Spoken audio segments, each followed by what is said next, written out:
Well, hi everyone. How are you today? It is Bryan Barron, the Director of Skincare Research for Paula's Choice Skincare, here with our last live chat of 2022. It is December 14th. We're kind of cutting the live chat a little. Normally there'd be a couple of weeks in between, but because of some year-end time off that I have scheduled, we're doing back-to-back live chats. So we did one last week, and here we are again today. This topic, we do this at least once or twice in the course of a year. It's one of my favorites in a sense because I never quite know what to expect. But it is an AMA, Ask Me Anything. So I will be here for the next hour. We'll see how many questions come in. It may be less than that. And I will answer as many of your questions as I can. So whatever is on your mind as it pertains to beauty, skincare, hair care, you can ask me about products. They can be products from other brands. I may or may not have heard of them, but if time allows, I can take a quick gander and at least see what I can glean from the ingredient list. So, yeah, it's been, we are winding down on this year. I don't know where it's gone. I swear it's so true that the older you get, the faster time seems to fly by. But one of the things that I wanted to do on this show before I get to questions is this show was originally supposed to be about how to handle winter dry skin. And last week's show was more an overview type topic on how to, winterize your skin, how to basically, as I'm talking about dry, itchy skin, I'm experiencing dry, itchy skin.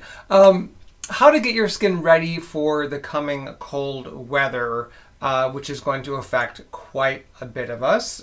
Maybe not, depending on where you live, but most places in the world will experience enough of a drop in temperature or a drop in humidity to warrant some thought on what you need to change in your skincare routine to adapt to so that you can get through that period of time with as minimal or preferably no discomfort. So one of the things that I didn't go into a lot of detail about though was eczema, which if you have this skin disorder, it definitely rears its typically ugly head.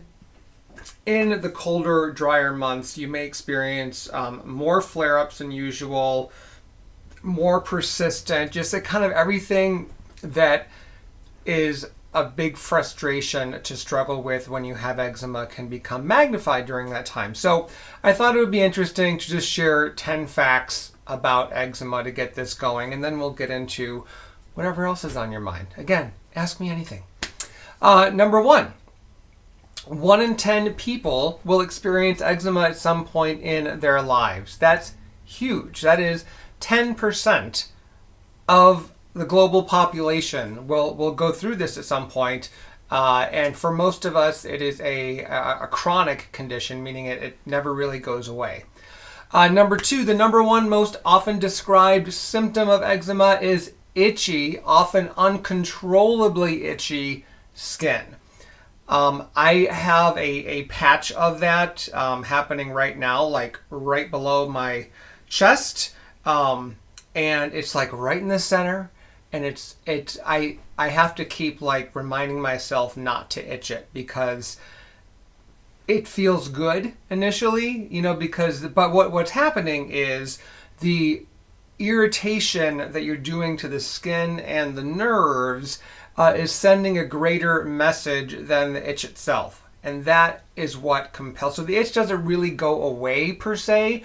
You're just temporarily quieting it, but you're doing that in a way that's really damaging your skin and will end up making the itching worse. Your skin will be in that area is already compromised, and by that constant scratching, you're only making it worse. So I know, believe me, from firsthand experience, how difficult it can be to not do that. There are various topical medications you can discuss with your pharmacist or healthcare provider that can help essentially numb that area and do so in a safe way, so that the itching sensation may be occurring beneath the surface, but you don't feel it, and therefore you're not tempted to scratch at your skin. It can be a big problem for people with eczema, particularly at night, because you may not be aware during your sleep that you are involuntarily scratching and eczema patches on your skin, but you wake up to skin that is red and raw and oozing. Your sheets may be stained. It's just no fun. Eczema can occur let me go back to number 3. I skipped ahead. How eczema looks really depends on your skin color. So people with pale to medium skin typically see bright red and rashy results. Sometimes it can go to purple. Eczema affected areas on darker skin tends to look paler than the surrounding skin. It can look gray or ashen or sometimes even purple. So it is definitely not true that people of color do not experience eczema. I haven't seen any research indicating that they experience it less than people of other skin colors, but what may happen is the diagnosis or understanding what it is that they're dealing with gets missed. So you may just think you have classic dry, itchy skin, and you're treating it with a regular moisturizer, and maybe it's helping a little, but it never really 100% resolves it. It never really goes away. So if that describes you and you have darker skin, definitely let your dermatologist or your regular doctor know. And because sometimes we have to be our own advocates in that regard, and this knowledge about how eczema looks depending on your skin color may not be as common among healthcare providers as we think. So they may even miss it unless they're a trained dermatologist who has that working knowledge and or has had that experience, because in their practice they see people of a wide range of skin color. Number 4, eczema can occur very early in life, as soon as 6 months of age. However, it can also occur for the first time much later in life, such as not until you are in your 70s. And part of that is because we know that as we get older, our immune system, which definitely affects the skin, skin has its own immune cells. They become less efficient. They simply just do not work as well. And skin becomes less able to hold on to water and to those barrier building substances like ceramides and fatty acids. And that is compounded by the fact that as we age, our skin isn't making those substances at the same level that it once was. So not surprisingly, older skin is more prone to eczema, even if you've never had it before in your life. There are 7 different types of eczema: contact dermatitis, dishydrotic eczema, that was a new one for me, neurodermatitis, which is basically a brain-skin connection, nummular eczema, which is characterized by small coin-shaped areas. I've had that under my arms before. Stasis dermatitis, seborrheic dermatitis, which is those patches of dry skin that is also has an oiliness to it. A seborrheic dermatitis, another common name for that when it affects the scalp, is dandruff. And then atopic dermatitis, which is the most common. As I mentioned, that for most people, eczema is a chronic condition. And with skin, by chronic, I don't mean that you're covered head to toe all the time, but most of the time, skin somewhere on your body is experiencing some degree of an eczema flare-up, or you have dry, flaky, often itchy to very itchy skin. However, and they're not quite sure why this is, people with eczema, regardless of how mild or severe it is, can sometimes experience long bouts, as in years, of remission. No flares whatsoever. You may think you've outgrown eczema, or whatever you've been doing has cured it. There is no cure. It can only be controlled, very much like acne and rosacea. There are dozens and dozens, really, of prescription medications to help control eczema. If you are suffering from it and your over-the-counter options, such as various creams, lotions, ointments, being gentle, using soap-free cleansers, avoiding hot water, that type of thing, if that is not making a difference or enough of a difference, you will need to seek medical help with a prescription. There's various oral options, including corticosteroids and other types of topical drugs. There are injections, there are pills.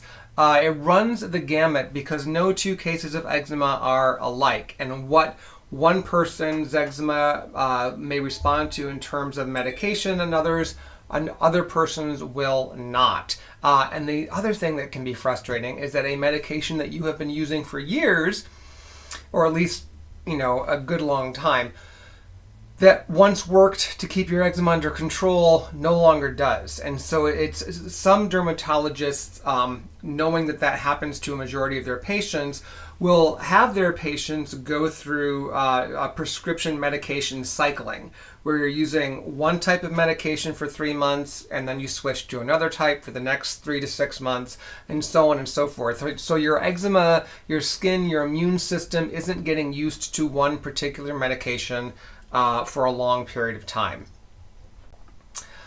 All right, according to dermatologists, the 8 skincare ingredients that are essential to avoid when you have eczema. Some of these won't be surprising, some of them will be. Fragrance, essential oils, ethanol, which is SD or denatured alcohol, the preservatives, methyl isothiazolinone and methyl chloroisothiazolinone. Those are often used in the same product.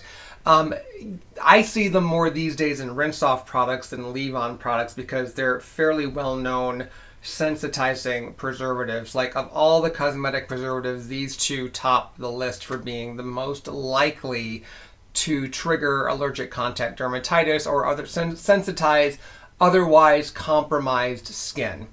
But even in a rinse-off product, such as a shampoo, if you have eczema, they could still, just that brief contact, for example, like let's say you have eczema on the back of your neck and you're using a shampoo that contains these preservatives.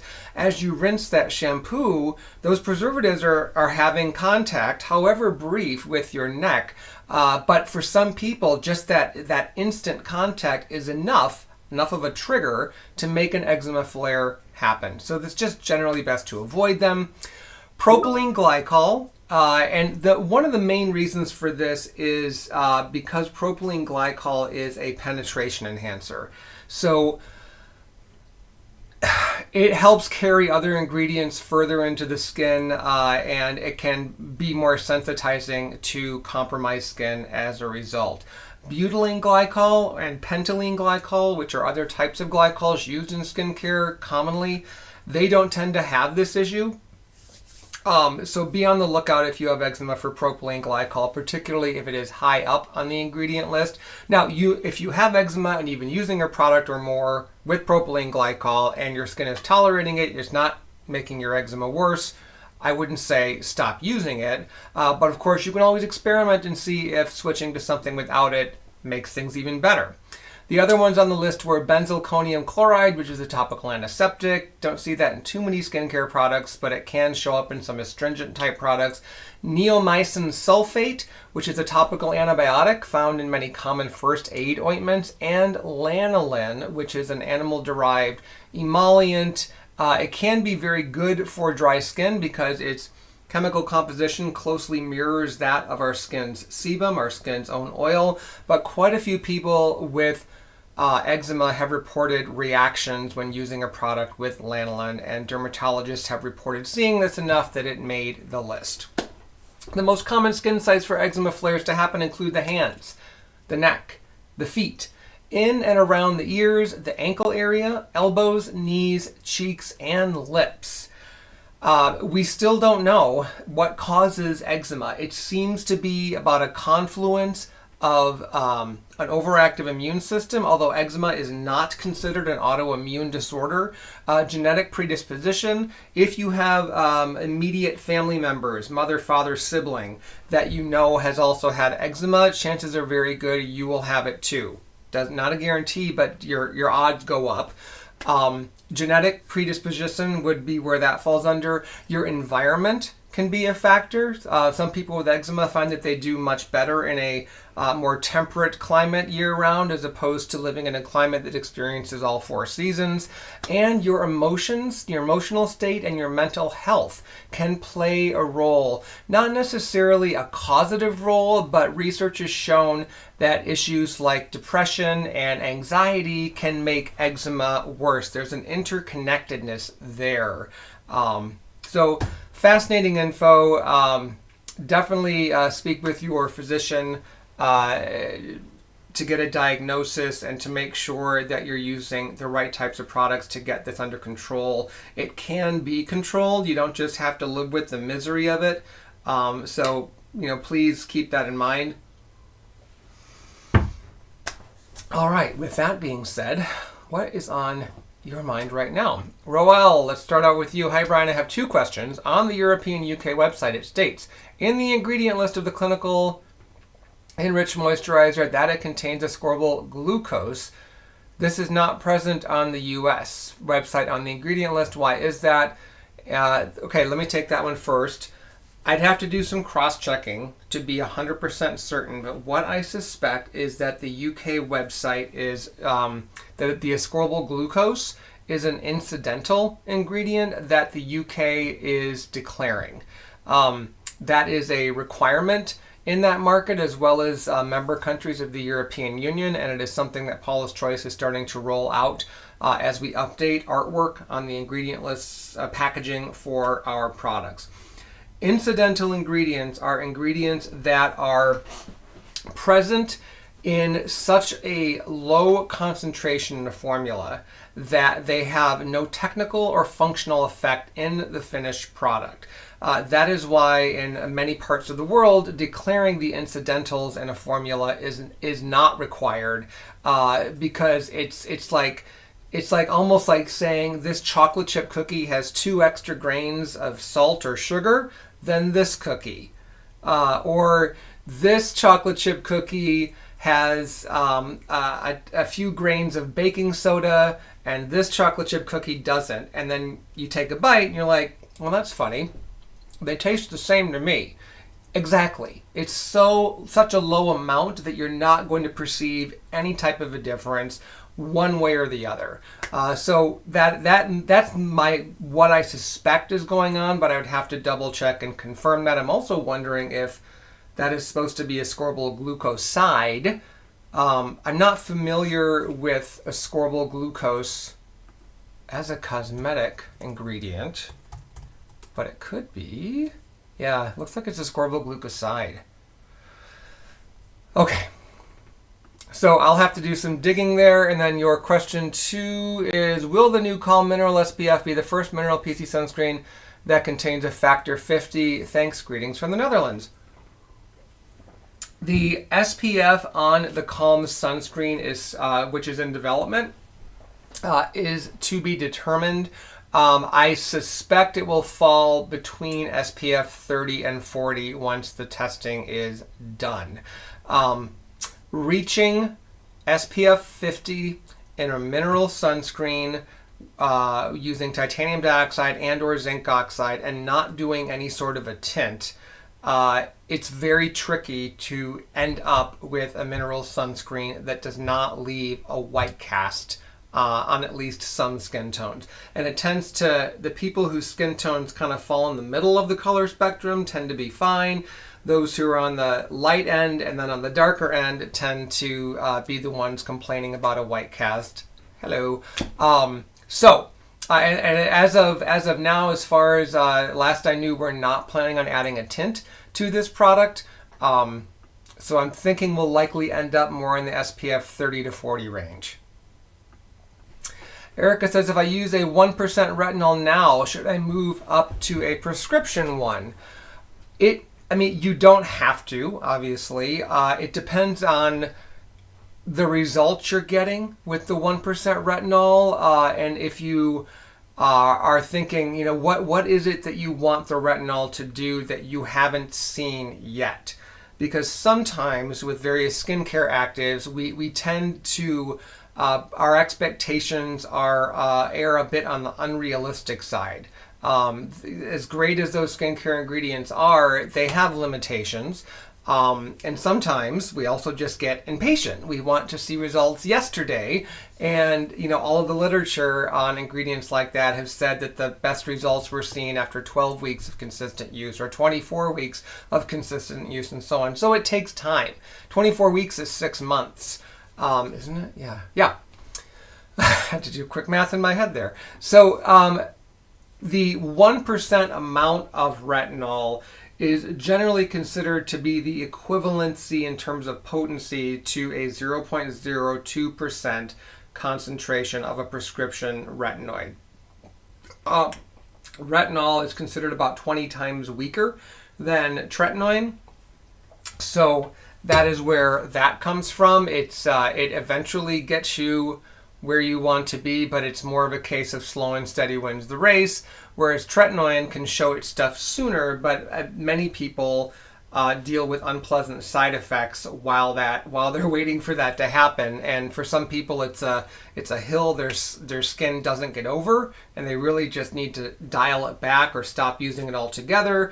And then for some people, they go through what I call the retinoid uglies for a while, where your skin just looks and feels like it's falling apart, and then you get over that hill and you're like, come down the other side and it's like, wow, now I see what all the fuss is about with tretinoin. It really does make my skin look fresher and younger and pinker or otherwise more brighter, radiant.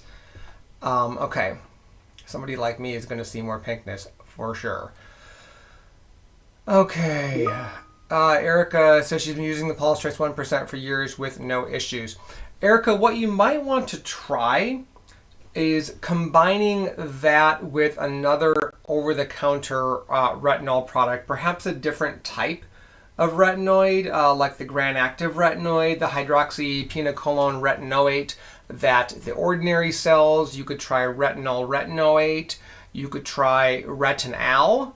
Retinaldehyde. There's other options out there that you may want to try a lower dose of that paired with the clinical 1% and see where that gets you. And then, of course, you could certainly talk to your prescribing physician about getting a prescription for a prescription retinoid product. If that is the route you go, when you decide to start using it, I would stop using your OTC retinol product until you know how your skin responds to the prescription.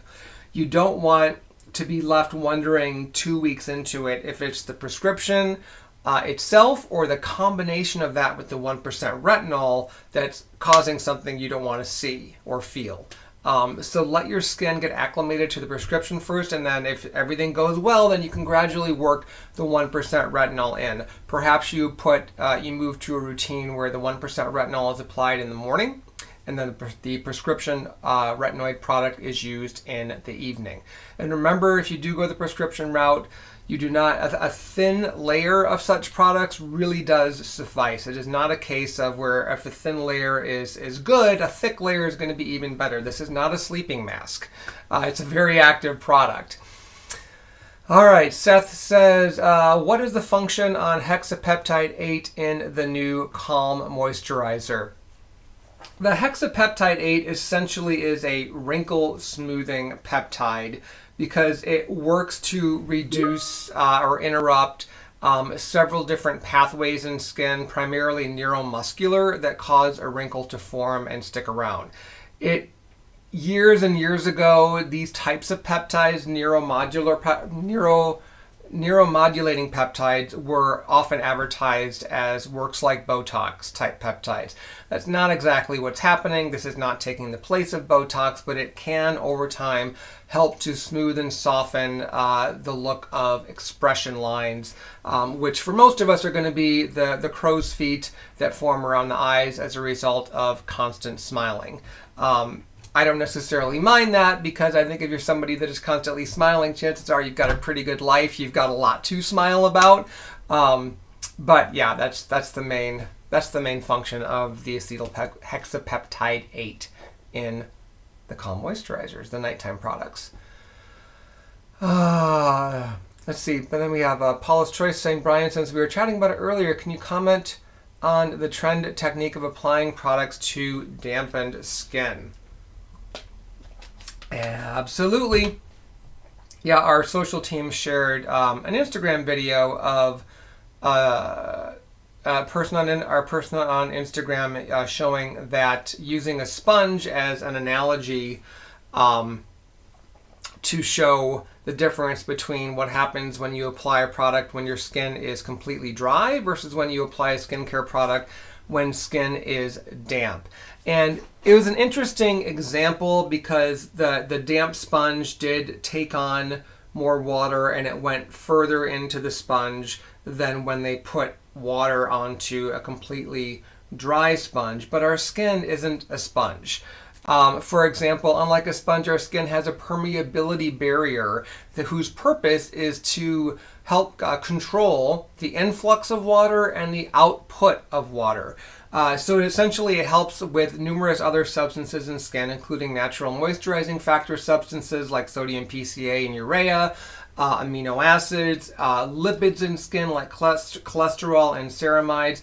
All of those are working in tandem to keep skin's uppermost layers, to keep that water balance going.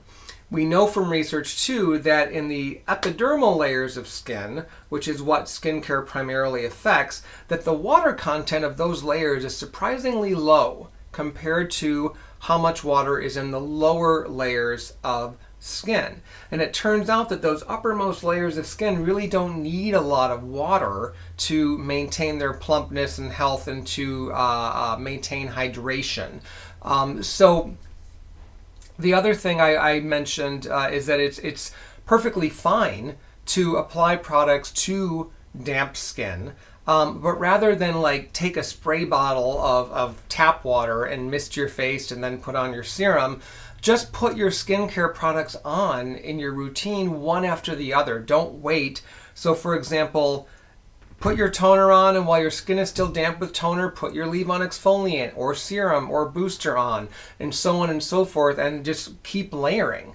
The ingredients are going to get to where they need to be in skin based on their molecular size. It really has nothing to do with how wet your skin is. But if you like the feel, there's nothing wrong with doing that, but what I really want to impress is that it isn't essential. It's not mandatory to make sure that the ingredients in your products are getting to where they need to be. Because what about those ingredients that are meant to stay right on skin surface? Not everything you put on your skin needs to penetrate as far as possible. It's a multi-level approach, even considering the fact that the dead layer of skin, the stratum corneum layer, there's about 15 layers of that portion of the epidermis. They're thin layers. I mean, picture stacking tissue paper, 15 sheets of tissue paper over each other, just to give you like an illustrative idea of how thin it is. But nevertheless, some ingredients are going to go further through that tissue paper than others will, and that's okay. Jessica says the medical community uses a narrow spectrum UVB light for some healing purposes. Is this okay? Is this an okay light at all? Are all UV light spectrums bad? What about UVC sanitizing wands sold for at-home use? Okay. The UVC light, good start there. That is the portion of the UV light spectrum that really, thanks to the ozone layer, doesn't reach Earth. It is the most intense. It would be a very, very bad thing for humankind if it did reach Earth. People like me would not be allowed to ever go outside during daylight. And even people with much darker skin would struggle, like when the sun was right overhead, because UVC is just that strong. And our skin has not evolved to withstand it the way it has. I'm not saying that UVA and UVB light are great for skin, but for millennia we've grown up, we've adapted to what that can do to skin through daily exposure, and we have the means to protect ourselves, and that's just not the case with UVC. The amount of UVC emitted from those at-home type devices, and I know that there was talk a while ago of using UVC light on more of a mass scale in public settings because it's virucidal and it's antiviral.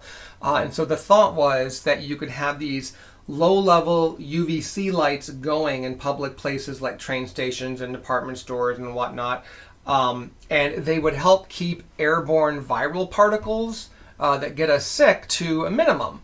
I don't know if that ever really got widespread acceptance. I don't know how expensive it is, but I remember at the time reading about it and thinking, well, that would be a great solution to implement, as much as we can in order to minimize airborne respiratory viruses such as the common cold. So the UVB range being from 290 to 320 nanometers, or is it 280? It might be 280. There are some therapeutic uses for that, particularly, if I'm not mistaken, in regards to helping to improve psoriasis. Just because there is a therapeutic application for certain wavelengths of UV light, whether it's A, B, or C, doesn't mean that it is necessarily a good thing for your skin. For example, in the case of UVB light, we know that it can help improve psoriatic lesions on skin when done in a controlled, manner, where the amount of UVB light is focused, you're doing it for a certain period of time and so on. But there's no denying the fact that there is a trade-off. There is going to be some damage to skin. However, what's happening with the psoriasis is considered more damaging to skin than the short-term damage you would suffer as a result of exposing that lesion to UVB light, which will help to clear it faster. So it's a push-pull, if you will. If your healthcare provider deems that type of a treatment is medically necessary for you, for example, it may be something that gets recommended ahead of various prescription options, then go for it, with their blessing and supervision, and if you're not seeing improvement in the anticipated amount of time, I would definitely move on to something else. I wouldn't keep going back for that. Okay, Frida says, hi Brian, can coconut-based surfactants and cleansers cause breakouts? It's not likely because what is it about coconut that can cause breakouts in some people? It is the oil portion, the saturated fat. It is those molecules that don't rinse very easily from skin, that can build up, that can make their way down into the pore lining and contribute to a clog. A cleansing agent that is derived or made, coconut oil or coconut something, is the starting point. The result, that surfactant molecule, cocamidal propylbutane, sodium cocoyl isethionate, bears no structural or molecular resemblance to coconut oil. It doesn't have the same properties any more than a piece of paper, which comes from wood pulp, has any structural similarity or strength compared to a tree. So it's not the same thing. Well, if you're experiencing breakouts from a cleanser, if the surfactants are to blame, whether they're coconut derived or not, the most likely reason is you're experiencing what's called an irritant contact dermatitis, which is a fairly fast reaction where skin responds often with rash-like bumps that for some people can resemble acne or clogged pores, and it's fairly immediate in response to an external stimuli that is triggering the irritation. Otherwise, if that's not what you're dealing with, but you're getting from a cleanser is actual breakouts, not a irritant response, it's more likely to be from one or more of the emollient type ingredients in that cleanser. So the solution would be to switch to a different format of cleanser, like a micellar water or a gel cleanser, or one of those cleansers that is a liquid to foam type cleanser, and avoid the creamier cleansers, the cleansing balms, cleansing oils, cleansing anything that is opaque and creamy feeling. Stay away from those and then see how your breakouts do after a period of not using that type of a cleanser. Not the Jen from back then. What's the best product to shrink my very large pores? I'm a black woman, oily T-zone, huge pores since forever, and also dry around mouth. I just want smooth, even skin. I would say, Jen, that a leave-on BHA exfoliant is going to be the best option, the best place to start. And I would highly recommend pairing that with a niacinamide product. So for example, from Paula's Choice, you could consider the 10% niacinamide booster. That is formulated for all skin types. It has a water-based texture. It is not oily or greasy. And you can use one of our BHA exfoliants once or twice daily. Follow the usage instructions if you're new to it, because you may need to work up to that cadence, that frequency. And then follow with the niacinamide product. We know that salicylic acid, which is beta hydroxy acid, we know that not only improves the texture of sebum, or your skin's oil, making it thinner and more easy to flow to the surface the way it's supposed to, as opposed to being thickened and then getting stuck at the base of the pore, where it mixes with dead skin cells and tiny hairs and forms a plug, which you may see on the surface as a clogged pore, or if enough acne-causing bacteria is present, you may see an acne lesion or several. So salicylic acid has that benefit for the oil, which will in turn help to reduce the pore size. It helps clear that blockage, letting the pores go back to their normal size.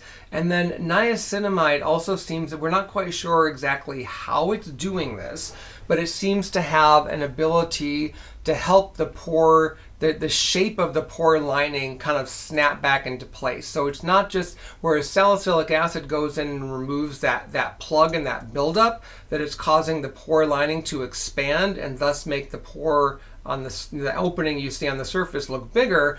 Niacinamide seems to be, for lack of a better description, reshaping that pore lining, so it just snaps back into place and maintains that nice agile shape more easily, which you will eventually see as a smaller pore opening at the surface. In addition to the numerous other benefits niacinamide has in terms of helping to improve skin's moisture barrier, brightening, promoting a more even skin tone, helping skin better defend itself in the face of environmental aggressors, and on and on and on.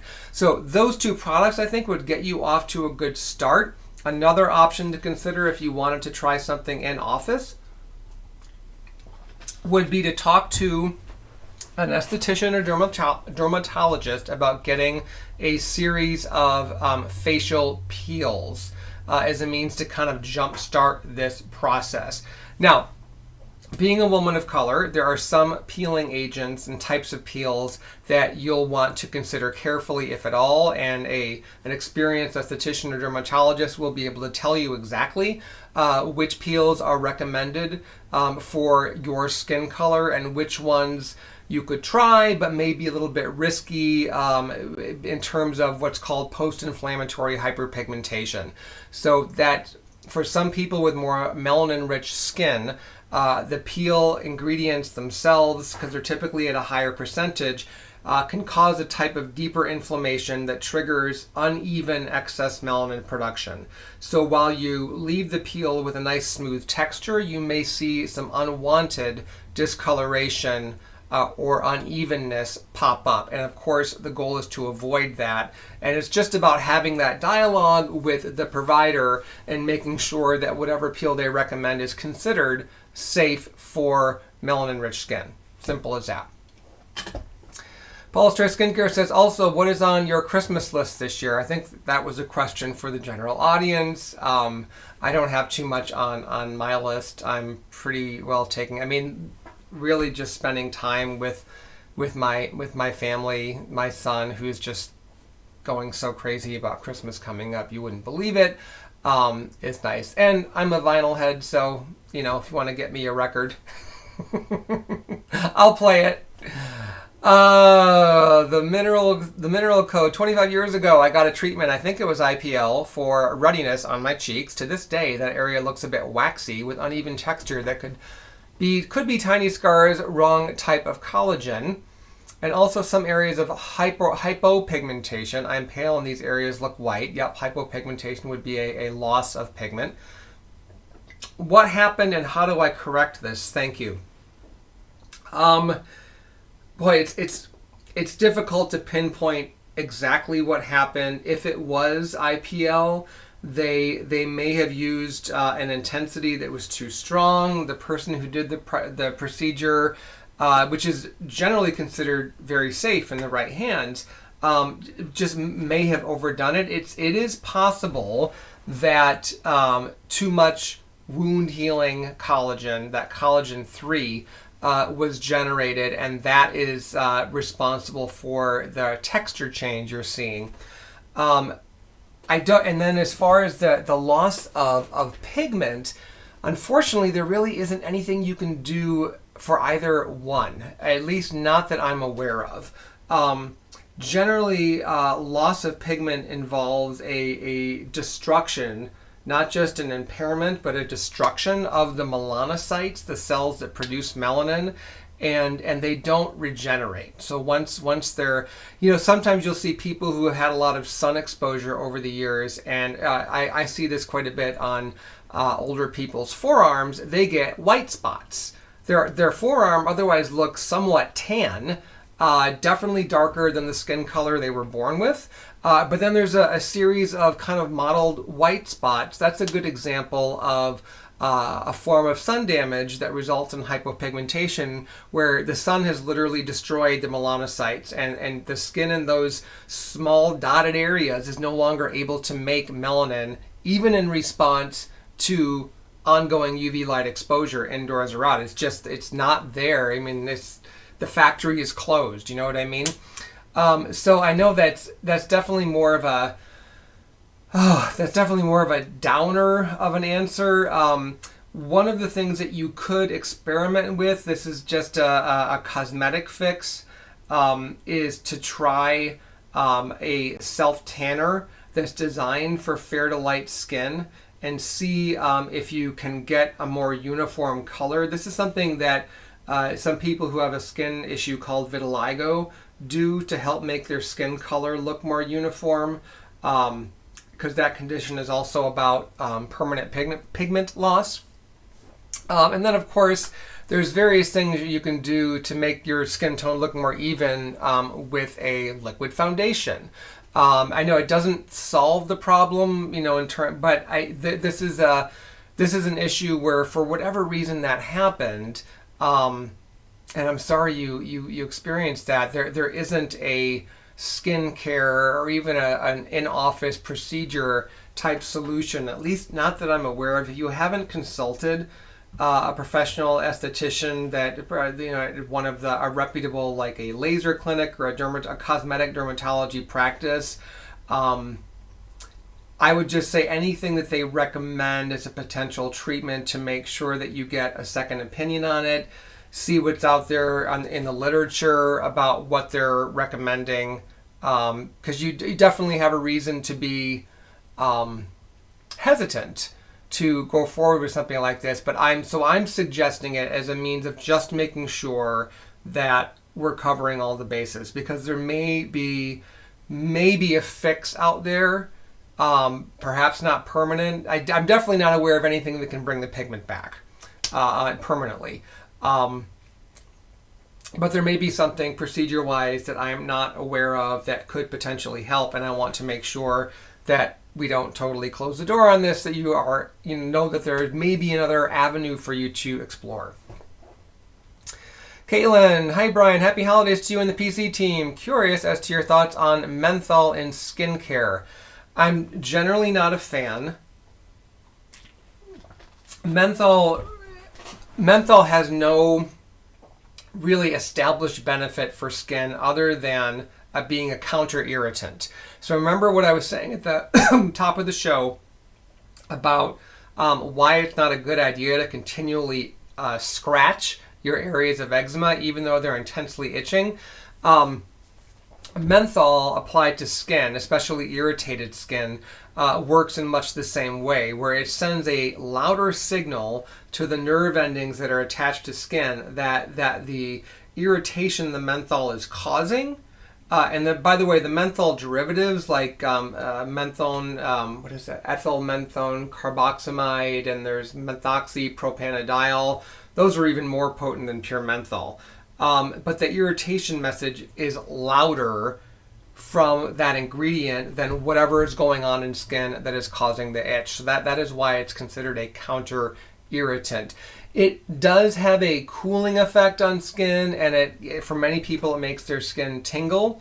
But the method by which it goes about lowering skin's temperature and thus causing that cooling sensation is considered irritating. It can result in sorry, I'm losing my verb or my words here. Dilated capillaries on skin surface or other signs of irritation. So it's just generally not an ingredient that I'm in favor of. Is there ever a reason to use menthol on your skin? I mean, in the case of like an itchy or like an uncomfortable, like let's say you've got a bug bite or a bee sting and you don't want to scratch it because you want it to heal, but it's just driving you nuts, you could definitely dab on like a menthol enriched toner product, and that counter irritant effect is very likely going to quiet that noisy itch or otherwise that discomfort, and it'll last for a little while. But it isn't something that I would say, yes, menthol, it's totally fine if it's in one or more of your everyday skincare products. It just doesn't have that type of a benefit for skin like in the manner like an antioxidant does, or a barrier repairing substance, or some other type of a surface protectant ingredient would. Carillus? Sorry. Hello, Brian. Is 3-O-ethyl ascorbic acid as effective as L-ascorbic acid? They're both effective. 3-O is considered a vitamin C derivative. Essentially, with that ingredient, they closed the loop, the molecular loop that makes ascorbic acid, pure vitamin C, so vulnerable to breaking down in the presence of oxygen and light, particularly oxygen. So by closing that gap and creating a more stable molecule, with 3-O-ethyl ascorbic acid, you can get away with using less of it in a skincare product because it is metabolized or broken down within the skin to ascorbic acid, which is the form that the skin needs to use, just like retinol is metabolized to retinoic acid, which is the active form that skin recognizes and can use. But the greater stability of 3-O-ethyl ascorbic acid means that formulators can put in less of it because it is going to maintain its stability and potency in skin at a lower amount. You don't need quite as much. That is why for some products like our C15 Super Booster, even though we've taken several steps to keep that ascorbic acid as stable and effective as possible, we still recommend you use that product within 3 months of opening. The 15% ascorbic acid that it contains, it is at that amount in the event that there is some destabilization that occurs once it's on skin, and that is not a fault of the formula. This is just true of vitamin C in general. So again, there's lots of vitamin C is ascorbic acid. There are lots of things that chemists can do to ensure that is minimized to the extent possible, but we can't seal ourselves off 100% from air. or we'll die. We can take steps to avoid light. That's not impossible to do, but avoiding air, not if you want to keep breathing.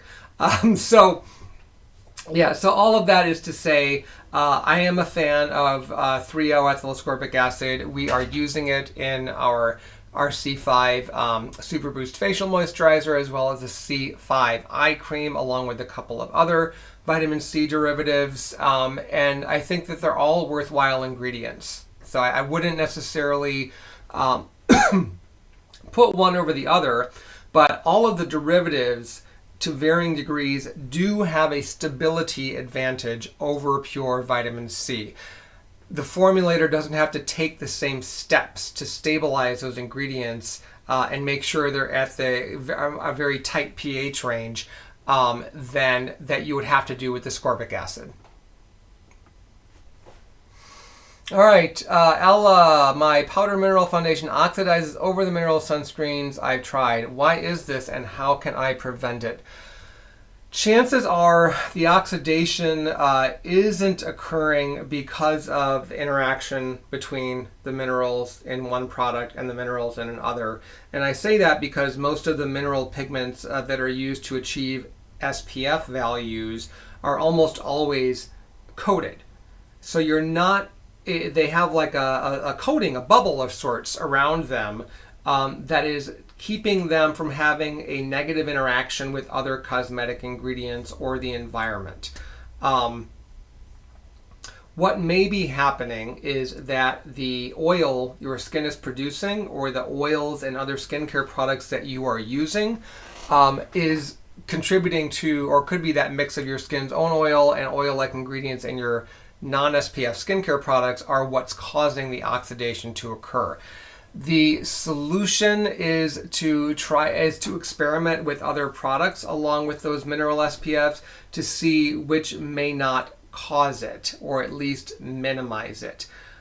If you have naturally oily skin, one of the steps you can take prior to putting on your mineral SPF is to put on a thin layer of an oil-absorbing product like our Shine Stopper Instant Matte Finish. But if you're thinking, wait a minute, what if that would go on before your sunscreen, and try to find a facial SPF that also has a matte finish, such as we have our Resist Super Light Daily Wrinkle Defense SPF 30, definitely sets to a matte finish. However, that does have a tint. It's a subtle tint, but you may or may not want that, because for some people the tint may not look quite right, or it may not mesh very well with your makeup. It may create its own color. It definitely is on the sheer side, but it's something you need to experiment with. And you could also try a very, very fluid sunscreen that has non-mineral actives, like the Resist Youth Extending Daily Hydrating Fluid. Very water light, and we have smaller trial type sizes available in both of those products. All right, Always Andy says, hi Brian, what's your opinion on the Nira at-home laser? I am not familiar with that one. I'm so sorry, Annie. Generally though, I have yet to see an at-home laser whose, even when the ratings, the nanometer type range that they work in, even when that is identical to what your dermatologist provides in office, those at-home devices typically are underpowered. So you're not getting the same intensity that you would from the types of, if you've ever been in a dermatologist's office and seen these laser machines, they're big. They're not something you can, the device that they use in the procedure is handheld, but look at what it's attached to, and listen to the sound that machine makes when they power it up. This is, something at home that has a lithium ion type battery that you charge up every week or so is just not going to come even close to matching the potency of that.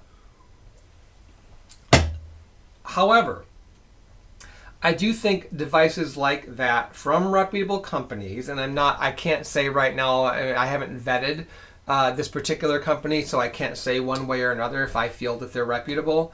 I do think such devices can have a place for use at home when you are in between an office treatment. So, or I looked at another way, you can get one or more types of laser or light emitting treatments in a professional setting and then use a weaker but still potentially effective at-home device to maintain those results or at the very least prolong the amount of time before you need to go back into the office to have that procedure done again. And that can, over the course of time, definitely be a cost saving. So even if these devices initially, the ones that you're talking about for use at home, are costing between $500 and $800 per unit, if you consider the cost of an in-office light emitting or laser treatment, and you find that these devices help prolong the amount of time you can take before you have to go in again, I mean, in the long run, it would be worth it. You would end up spending less money. But the other factor is you have to commit to using those home devices with the frequency that the company recommends.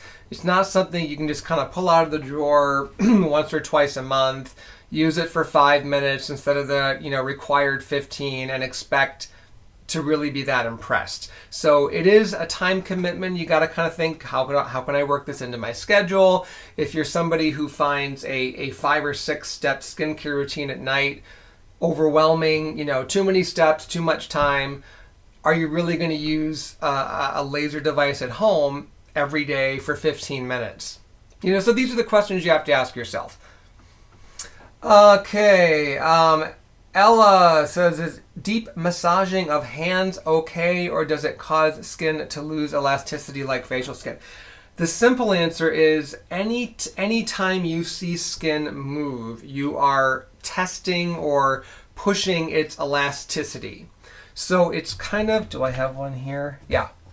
So picture the elastin in your skin like a rubber band. So this is a hand massage. I'm moving the elastic fibers back and forth all around. They're and eventually, over time, this rubber band, it's not going to be as resilient as it once was. All of this movement is going to cause that band to snap. And this didn't actually break. I wasn't going for that. But when that happens, when that band of elastin breaks and becomes fragmented, it doesn't mend. It doesn't go back to the way it was. So unless there is a I don't know if I want to say medically necessary reason, but if that is the case, if there is a medically necessary reason for you to engage in how did you describe it? A deep massaging of hands, for example, pain relief, and this massaging is working really well for you in terms of giving you some relief and some mobility. Okay, that's, to me, if I was in that situation, that would be worth the gradual loss of elasticity. But what I would also be doing, I would be taking steps outside of that massage to protect the skin on my hands from UV light, sunscreen as much as possible when your hands are going to be exposed. And making sure that you are giving ingredients back to skin that can help improve its density. Soy-derived phytoestrogens such as daidzein and genistein can really help in that regard. And any ingredient, the various retinoids would be an option to consider. Maybe you'd want to use like an anti-aging type serum on your hands as well. Just to help shore that up as much as possible. It's not going to completely offset the damage, but it will help to a certain degree, and it's certainly better than not doing anything and just waiting for that all of that to kind of kick in. But again, guys, a lot of these questions you guys have been asking, it's kind of interesting. There isn't necessarily a yes/no type answer. It's really more, what is the trade-off? Why are you doing this? What benefit do you know or suspect you're getting? And then here's the trade-off. Are you willing to live with that in order to continue this? I mean, that applies to a lot in life, doesn't it? Okay, Roel, thank you for confirming you mean ascorbyl glucoside. It may also be that it was missed on the US site. I'm going to have to take a look at that. Just want to make sure I... Glucoside. All right, we have about 1 minute left. Who haven't I spoken with? Whose question haven't I taken? All right, let's end with Jupiter R. Is using Manuka honey as a 30-minute mask okay? Sure. If you don't mind the texture of it, it's not going to feel wonderful on skin if what you're talking about doing is putting straight Manuka honey on your face. Has PC looked at using honey in products? Yes, we have. I do think that at some point we may revisit that. Just to be very clear, we do not have any Manuka honey products waiting in the wings. But we are actively exploring many different ingredients with interesting to downright exciting research on what it can do or what we strongly believe it is. You know, sometimes we get ahead of ourselves and we take a look at the existing research on ingredients and say, okay, here's where we are now. Here's what we know to be true. It looks like the research is going in this direction, so that in the next 1 to 3 years, this is more likely the kind of studies that we're going to see. So we kind of build these theories, if you will, based on existing research, and then see if they play out. And sometimes we kind of hedge our bets and it works out, and then sometimes it doesn't, and we need to course correct. In the case of Manuka honey, it's a great source of amino acids. It's a great source of various healing substances for skin. Honey, regardless of the type, has fairly strong humectant properties. Again, though, using it as a mask, I would consider it more of like a soothing, hydrating type mask. It's just not going to have, on its own, great aesthetics. I don't know if I'd want to slather pure honey on my face, but it is not, unless you know you have an allergy to honey, there's no reason to avoid using it even full strength on skin other than the stickiness factor, and you probably want to wash it off like in the shower, not at your sink. And then while it's on your face for 30 minutes, you somehow have to figure out how to keep it from dripping off. But, you know, lie down on a towel, understand some of it's going to drip on the towel. I mean, it's the more I talk about it, the less appealing it sounds, but I guess I just wanted to impress that if you are game to do something like that, it is not going to put your skin at risk, and you may actually see some nice benefits from it. Stickiness notwithstanding.